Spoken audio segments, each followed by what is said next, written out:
Hi there, future scientists and math wizards. Welcome to Smile Road. I'm Sir M, and I created this channel just for you, senior high school students looking to make science and math easier, clearer, and yes, even more fun. On Smile Road, we explore exciting lessons in general science, solve real life problems in general mathematics, and learn how these subjects connect to the world around us, from floating boats to your monthly budget. Each meeting, I'll guide you through lessons using simple explanations, real life examples, and even a few challenges to keep your brain sharp. Whether you're reviewing for exams, catching up on class topics, or just curious about how the world works, you're in the right place. Don't forget to hit that like, subscribe, and notification bell so you won't miss any of our learning adventures here on Smile Road. So, are you ready to start this journey with me? Let's walk the road of knowledge with a smile. Our topic for today is about trigonometric ratios in real life, illustrating right triangles through everyday objects.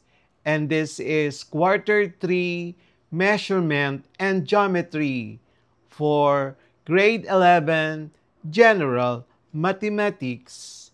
Our lesson for today is about trigonometric ratios in real life, illustrating right triangles through everyday objects.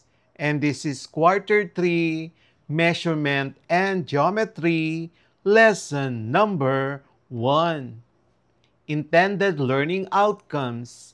At the end of the lesson, the learner should be able to define the 6 trigonometric ratios: sine, cosine, tangent, cosecant, secant, and cotangent. Letter B.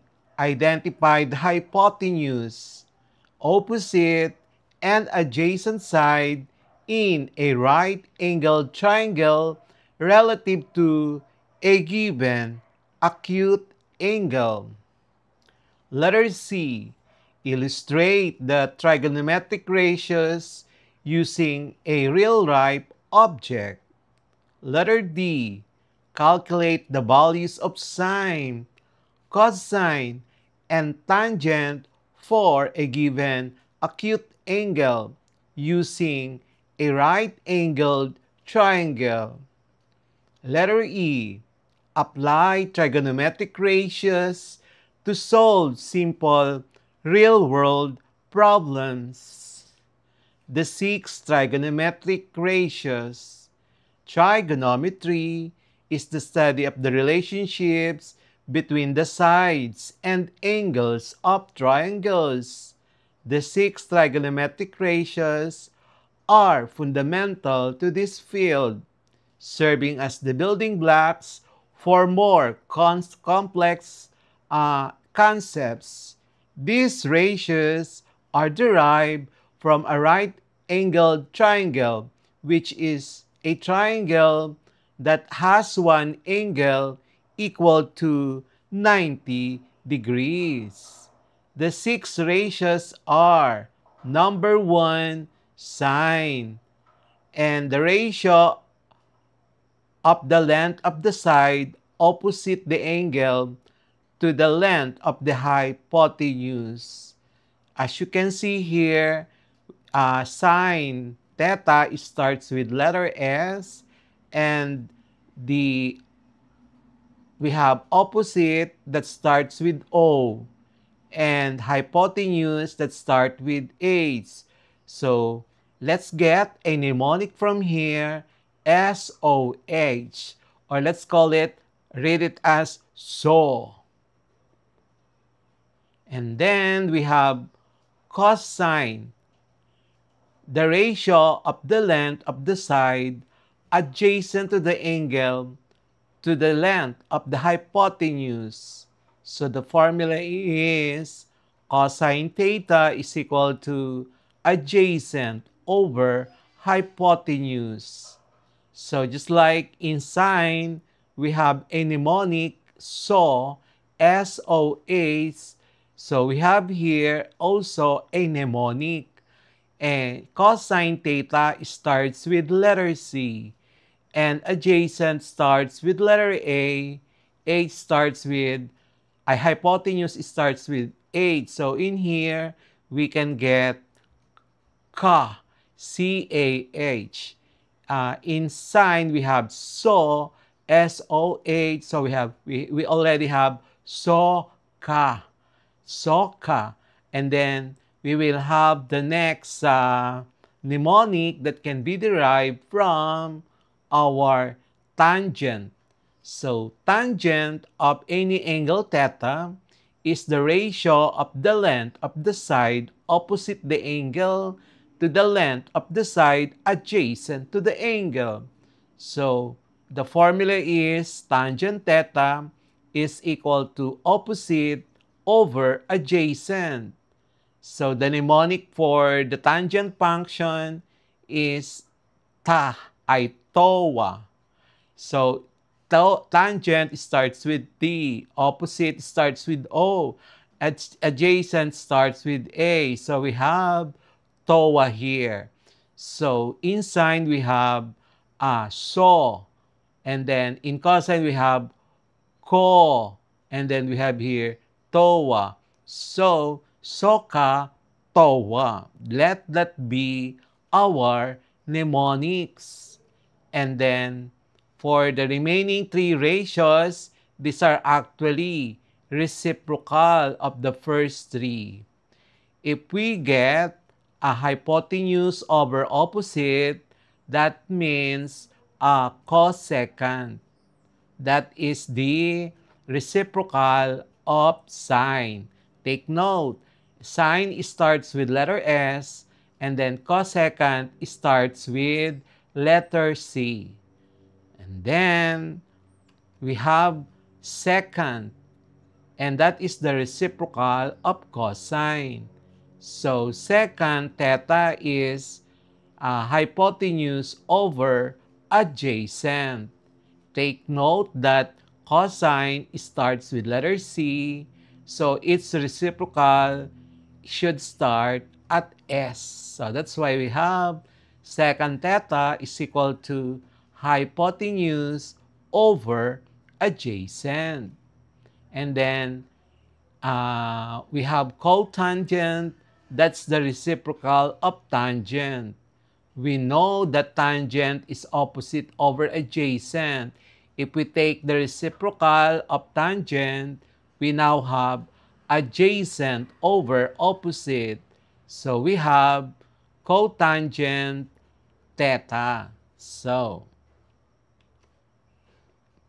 a helpful mnemonic to remember the first three ratios is SOKA TOWA, as I have already told you. So means sine is opposite over hypotenuse. Ka, cosine is adjacent over hypotenuse. TOA, tangent is opposite over adjacent. Illustrating trigonometric ratios with a real-life object. Let's use a ladder leaning against a wall to illustrate these concepts. This common ratio scenario creates a right-angled triangle where the wall and the ground form the two perpendicular sides and the ladder itself is the hypotenuse. So imagine a ladder 5 meters long leaning against the wall. The bottom of the ladder is 3 meters away from the base of the wall. So You have there the length of the wall, which is 5 meters, and the distance from the base of the ladder to the wall is 3 meters. And so, identify the parts of the right angled triangle. Hypotenuse. It is actually the ladder. It's the longest side and its opposite the 90-degree angle. Opposite side, the height of the wall and the ladder reaches. It's the side directly opposite the angle formed by the ladder and the ground.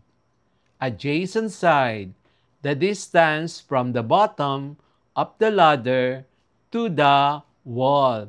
It's the side next to the angle.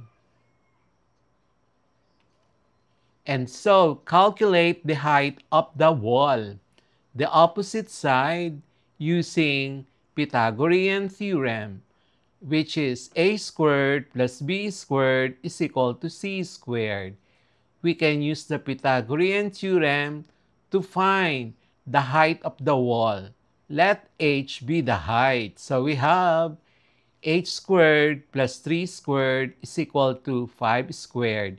In our Pythagorean theorem, c is the hypotenuse and the sides A and B, these are the other two sides.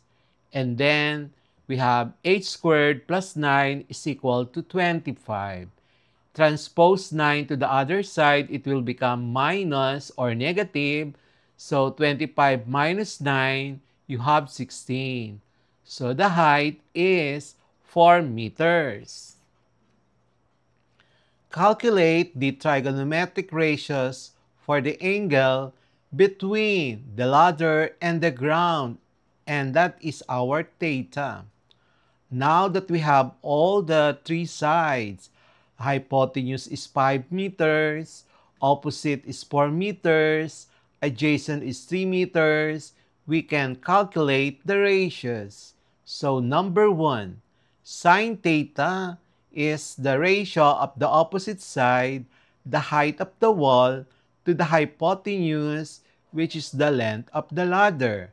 Sine theta, therefore, is equal to 4 over 5, which is equal to 0.8. Cosine of the angle theta. The ratio of the ratio of the adjacent side, the distance from the wall, to the hypotenuse, which is the length of the ladder. So cosine theta is equal to 3 over 5, which is equal to 0.6. Number 3, tangent theta. The ratio of the opposite side to the adjacent side. So tangent of the angle theta is now equal to 4 over 3, which is approximately 1.33. By using this real-life example, we can see how trigonometry isn't just an abstract concept. It's a practical tool used to find unknown lengths and angles in everyday situations. This method of illustration makes the concepts more tangible and easier for learners to grasp. So we will have another intended learning outcomes. So, at the end of the lesson, the learner should be able to A. Define the basic trigonometric ratios, sine, cosine, tangent, in the context of a right-angled triangle. Identify the sides of a right triangle relative to a given acute angle, the opposite, the adjacent, and the hypotenuse. We will have the next part of this lesson.